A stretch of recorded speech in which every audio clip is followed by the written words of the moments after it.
Did you ever feel like you were walking through a hall of mirrors where every reflection seemed subtly wrong?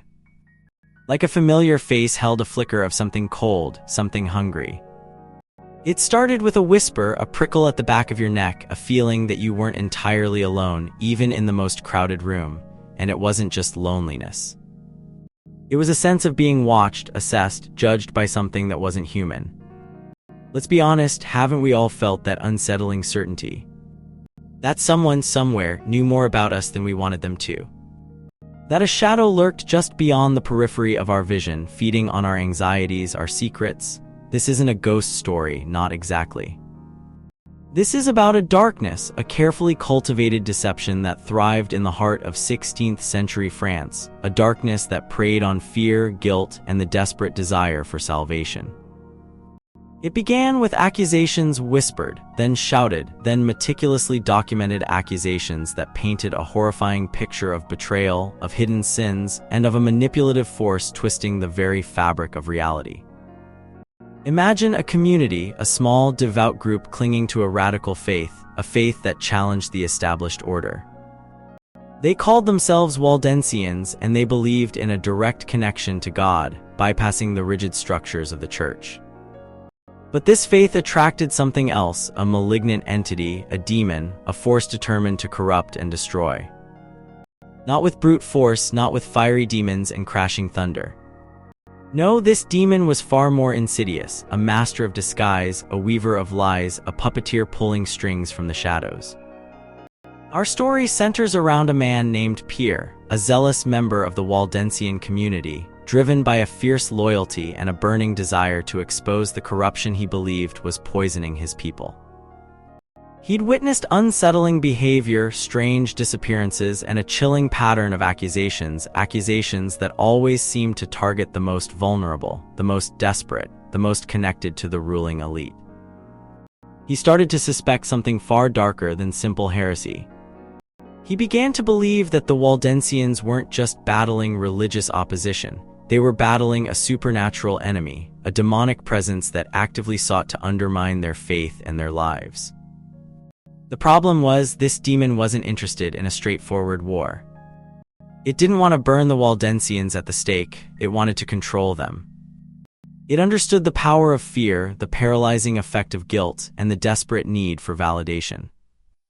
It whispered suggestions, planted doubts, and exploited every weakness, every insecurity, every shred of hope.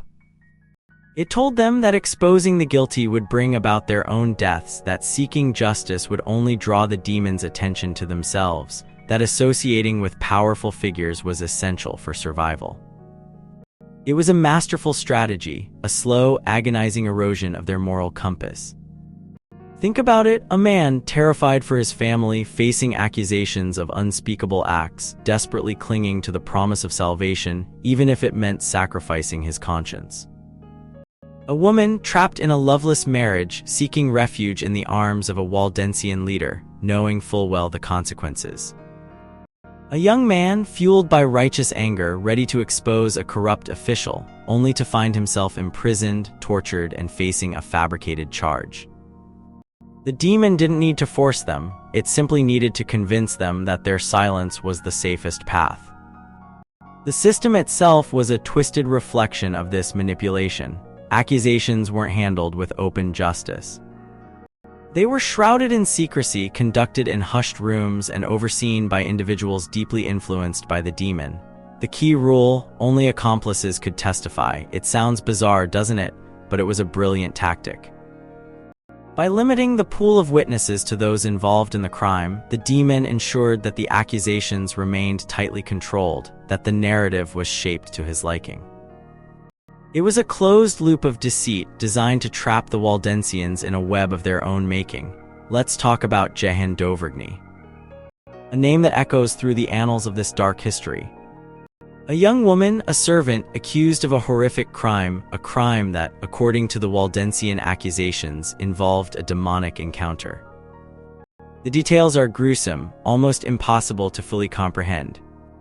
But what's truly chilling is the way the demon exploited her vulnerability.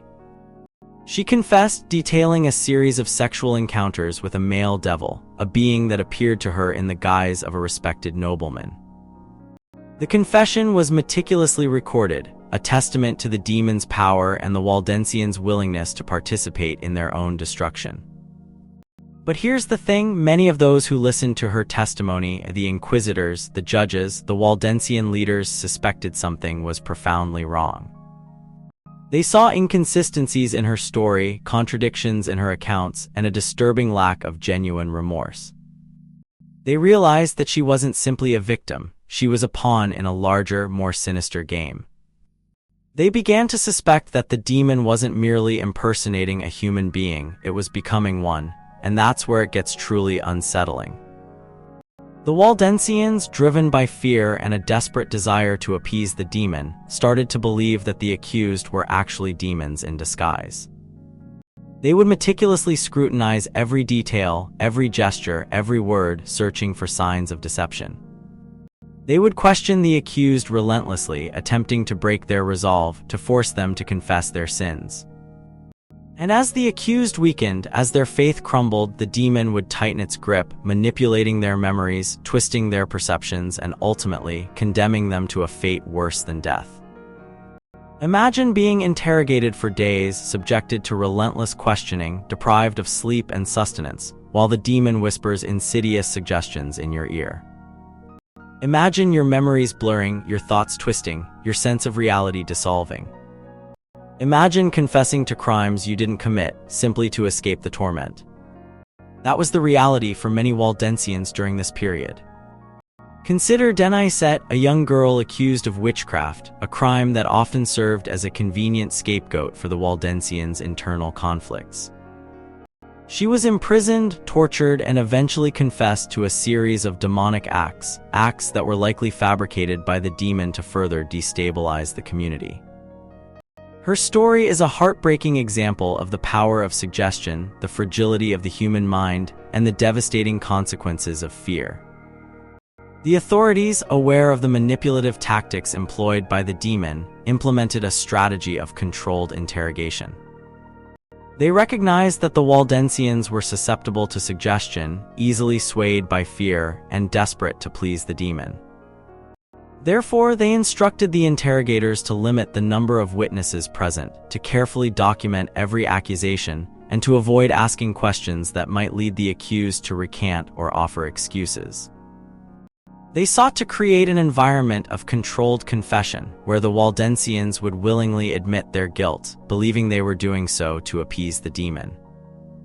It was a brutal, calculated strategy, but it proved remarkably effective. But the demon wasn't simply manipulating the Waldensians, it was also infiltrating the ranks of the inquisitors themselves. Some of these officials, driven by ambition, religious zeal, or simply a desire to please their superiors, became unwitting agents of the demon. They were willing to overlook inconsistencies in the accusations, to ignore warning signs, and to prioritize the demon's agenda over the pursuit of justice. Let's dissect the concept of witnesses. The Waldensian system relied on a bizarre and profoundly unsettling restriction.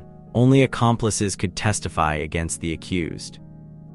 This wasn't about seeking justice, it was about controlling the narrative. By limiting the pool of witnesses to those involved in the crime, the demon ensured that the accusations remained tightly controlled, that the narrative was shaped to his liking. It was a closed loop of deceit, designed to trap the Waldensians in a web of their own making. Think about it, a group of individuals all complicit in a crime, suddenly transformed into witnesses, tasked with condemning their fellow humans. It's a perverse and deeply disturbing dynamic, one that highlights the demon's manipulative power and the Waldensians' willingness to participate in their own destruction. And then there's the matter of appearances. The demon wasn't content to simply whisper suggestions and plant doubts. It actively sought to impersonate innocent people, to create a climate of paranoia and distrust. It appeared as a trusted friend, a beloved mentor, a respected leader, anyone who could gain the Waldensians' confidence and exploit their vulnerabilities. This brings us to the chilling realization that the demon wasn't just influencing their thoughts, it was altering their perceptions of reality. It was blurring the lines between the human and the demonic, creating a world where appearances were deceiving and trust was a dangerous commodity. The Waldensians themselves, driven by fear and a desperate desire for salvation, began to believe that the accused were actually demons in disguise. They would meticulously scrutinize every detail, every gesture, every word, searching for signs of deception. They would question the accused relentlessly, attempting to break their resolve, to force them to confess their sins. And as the accused weakened, as their faith crumbled, the demon would tighten its grip, manipulating their memories, twisting their perceptions, and ultimately condemning them to a fate worse than death. It's a terrifying cycle, a descent into madness fueled by fear and manipulation. And it's a testament to the power of the demon to exploit the darkest corners of the human psyche. Now let's address a crucial point, the role of precedent. The investigators believed that by studying past cases, they could anticipate the demon's tactics and develop strategies to counter them. They meticulously documented every accusation, every confession, every trial record, searching for patterns and clues. But this reliance on precedent was ultimately misguided. The demon was constantly adapting its tactics, evolving its strategies, and exploiting new vulnerabilities.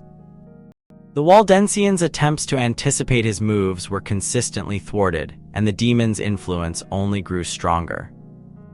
Consider the case of St. Thomas Aquinas, a brilliant theologian and philosopher who recognized the possibility of demonic impersonation. He argued that demons could take on the appearance of angels of light, deceiving even the most learned individuals. His insights were remarkably prescient, but they were largely ignored by the Waldensian investigators, who were blinded by their own assumptions and their desire to impose order on a chaotic situation. The story of the Waldensians and the demon is a cautionary tale, a reminder of the dangers of fear, manipulation, and unchecked power. It's a story of betrayal, deception, and the erosion of moral values. It's a story that continues to resonate today, reminding us that the battle against evil is not always fought with swords and shields. It's often fought within the confines of our own minds. But perhaps the most unsettling aspect of this story is the realization that the demon wasn't simply an external force, it was an internal one. It preyed on the Waldensians' insecurities, their doubts, and their desires. It exploited their vulnerabilities, twisting their perceptions of reality and ultimately destroying their faith. So the next time you feel a sense of unease, a prickle at the back of your neck, a feeling that you're being watched, remember the story of the Waldensians and the demon. Remember that darkness can lurk in the most unexpected places and that the greatest battles are often fought within ourselves. And finally, do you ever feel like you're trapped in a story you didn't write, a narrative shaped by forces beyond your control? A story where the lines between truth and deception are blurred, and where the only certainty is the unsettling feeling that something is profoundly, terrifyingly wrong.